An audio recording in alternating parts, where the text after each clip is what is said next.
जय हिंद, नमस्ते। देखिए, अब पिछली संधियों में आपने दीर्घ संधि, ऊर्ध्व संधि का अध्ययन किया।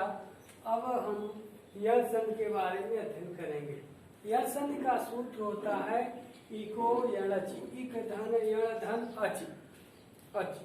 ठीक, अब इसका नियम है या परिभाषा है, यदि ई उ ऊ री ली के बाद कोई असमान स्वर आ जाए, असमान का स्वर का आ जाए, तो उनके स्थान पर क्रमशः य व र ल हो जाते हैं। अब देखिए, यहाँ पर हमने चार्ट बनाया है। ई के बाद असमान, यानी ई ना आए, कोई असमान स्वर आए तो वहां पर क्या हो जाता है, य। अब यदि उ के बाद कोई असमान स्वर आता है, यानी उ छोड़कर कोई और समान वर्ण आते हैं तो वह हो जाता है। और री के बाद कोई असमान स्वर आता है तो र हो जाता है। और री के बाद कोई असमान स्वर आता है तो वहां पर ल हो जाता है। ठीक, और नियम आपने सुना कि यदि ई उ री के बाद कोई असमान स्वर आ जाए तो वहां पर क्रमशः य व र ल हो जाते हैं। यण संधि का सूत्र है इको यणचि। ठीक, अब हम शब्द लेते हैं।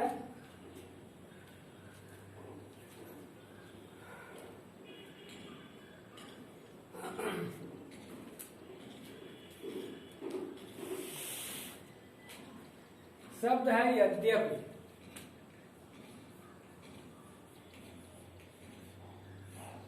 यद्यपि प्रस्तुत शब्द है यद्यपि अस्ति। प्रस्तुत शब्द विशिष्ट रूपम किम भविष्यति, यानी प्रस्तुत शब्द का विशिष्ट रूप का होगा, यानी संधि विच्छेद क्या होगा, तो प्रस्तुत शब्द से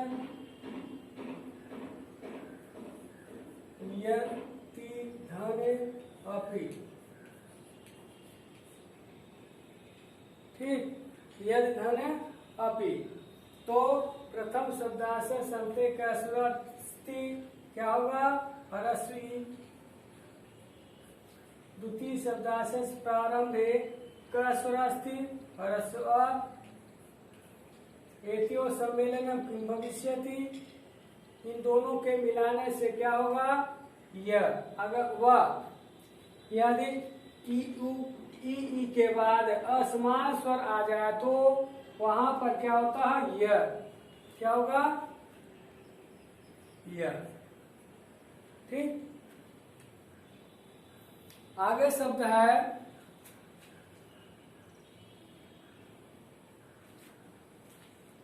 प्रत्ययकम। प्रत्ययकम, प्रस्तुत शब्द प्रत्ययकम अस्ति। प्रस्तुत शब्द विशिष्ट रूपम किम भविष्यति, प्रतिधन एकम। प्रथम शब्दाशय संते का स्वर अस्ति। प्रथम शब्द के अंत में कौन सा स्वर है, ह्रस्वी। द्वितीय शब्दाशय प्रारंभे का स्वर अस्ति। द्वितीय शब्दाशय प्रारंभे का स्वर अस्ति ए।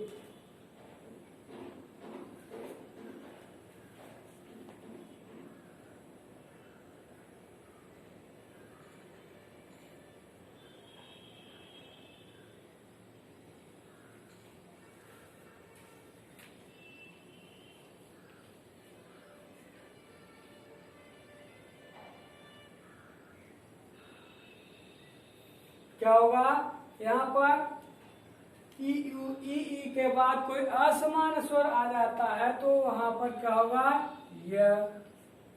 क्योंकि ई के बाद कोई असमान स्वर है, यहाँ पर ई है, ई नहीं आया, कोई असमान, यानी इसके समान कोई वर्ण नहीं है, यानी कि ये समान वर्ण नहीं, अलग है, तो ई के बाद ये आया तो यह होगा। अब अगला शब्द है मध्वरी। क्या है, मध्वरी। प्रस्तुत शब्द मध्वर अस्ति। प्रस्तुत शब्द से विशिष्ट रूपम मधुधन आरी। आरी मधु माने शहद, आरी माने शत्रु। ठीक। मधु प्रथम शब्दाशस अंते का स्वर अस्ति। प्रथम शब्द के अंत में कौन सा स्वर है, रस उ। द्वितीय शब्दाशस प्रारंभ में का स्वर अस्ति। उ के बाद कोई असमान स्वर आए तो उनके स्थान पर वह हो जाता है। क्या है, वह। क्या हुआ, मध्वरी। ठीक। अब शब्द है स्वागतम। स्वागतम। प्रस्तुत शब्द स्वागतम अस्ति। प्रस्तुत शब्द से विशिष्ट रूपम किम भविष्यति। प्रस्तुत शब्द का संधि विच्छेद यानी विशिष्ट रूप क्या होगा, तो सुधन आगतम।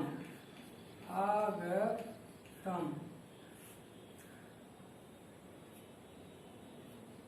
प्रथम शब्दाशस अन्ते का स्वर अस्ति। प्रथम शब्दाशस अन्ते परस्व उ अस्ति। द्वितीय शब्दाशस प्रारंभे का स्वर अस्ति। दीर्घ अ अस्ति। एतयो सम्मेलनम किम भविष्यति। उ के बाद यदि कोई असमान स्वर आ जाता है तो वहां पर क्या होगा, वो। ठीक। आगे हम देखेंगे पित्रांशा। पित्रांशा। ठीक। क्या, पित्रांशा। पित्रांशा नहीं, या पित्राज्ञा कर लीजिए। पित्रांज्ञा।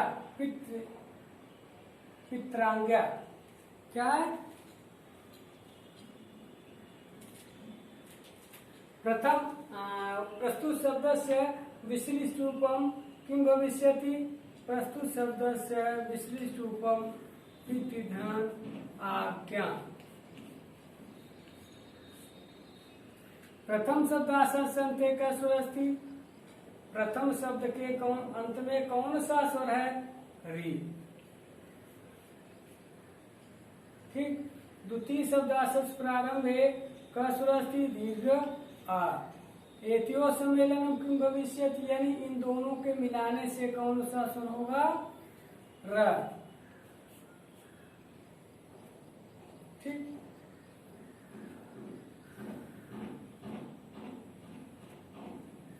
अब आगे देखेंगे मात्रांश।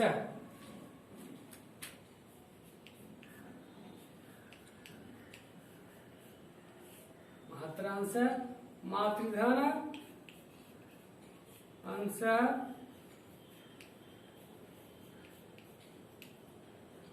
प्रथम शब्दाशंस अंते मातृधन री यानी प्रथम शब्दाशंस अंते री अस्ति।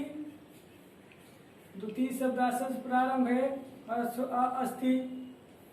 एतयो सम्मेलनम किम भविष्यति, र अस्ति।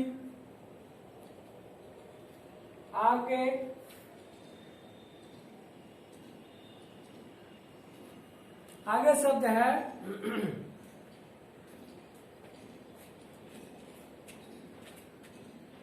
लाकृति।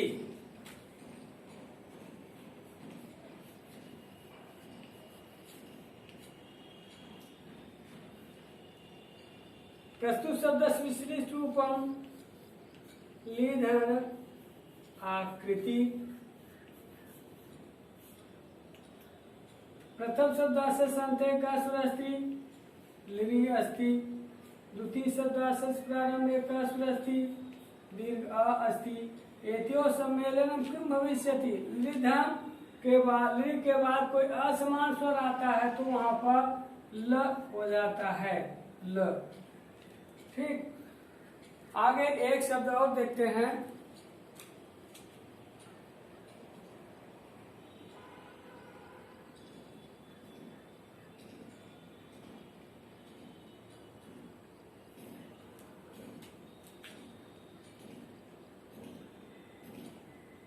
इत्यपि।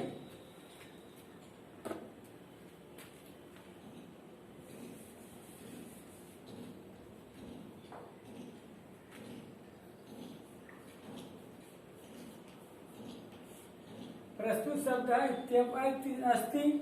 प्रस्तुत शब्द से विशिष्ट रूप में इति धन अपि अस्ति। प्रथम शब्दांश अन्ते ह्रस्व इ अस्ति। द्वितीय शब्दांश प्रारंभे ह्रस्व अ अस्ति।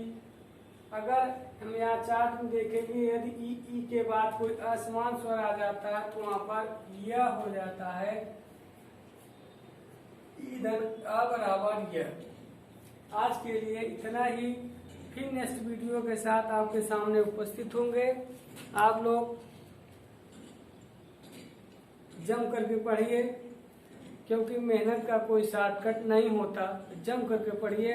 घर पर विद्यालय कब खुले या न खुले, इस सत्र में खुले या न खुले, कब खुलेगा कोई भगवान ही जाने। ठीक, जय हिंद।